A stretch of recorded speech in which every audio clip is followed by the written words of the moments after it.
భావ ప్రకటన స్వేచ్ఛ ఎక్కువ అంటారు, స్వాతంత్రం ఎక్కువ అంటారు. ఈ రోజు ఆ సెగ ఏకంగా ముఖ్యమంత్రికే తగిలింది. సీఎం రేవంత్ వ్యాఖ్యలపై ఎమ్మెల్యే కోమటిరెడ్డి రాజగోపాల్ రెడ్డి రియాక్ట్ అయ్యారు. 10 ఏళ్లు సీఎంగా తానే ఉంటానంటూ వ్యాఖ్యానించారు రేవంత్ రెడ్డి. ఇది కాంగ్రెస్ పార్టీ విధానాలకు వ్యతిరేకమన్నారు రాజగోపాల్ రెడ్డి. అధిష్టానం ఆదేశాల మేరకు ప్రజాస్వామ్యబద్ధంగా సీఎం ఎంపిక ఉంటుందన్నారు. తెలంగాణ కాంగ్రెస్ ను వ్యక్తిగత సామ్రాజ్యంగా మార్చుకోవద్దని, దీన్ని నిఖార్సైన కాంగ్రెస్ నాయకులు కార్యకర్తలు సహించరన్నారు రాజగోపాల్ రెడ్డి.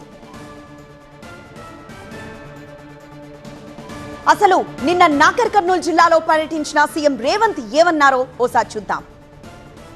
రాసుకో చంద్రశేఖరరావు, నీ డైరీలో కాదు నీ గుండెల్లో రాసుకో.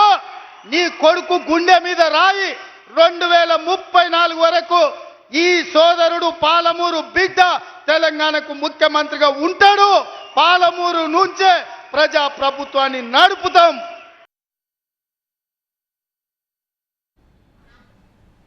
సీఎం రేవంత్ రెడ్డి వ్యాఖ్యలు రాజగోపాల్ రెడ్డికి ఇబ్బంది కలిగినట్లే కనిపిస్తోంది. ఈ క్రమంలో నిన్న రేవంత్ చేసిన వ్యాఖ్యలపై ఇలా స్పందించారు.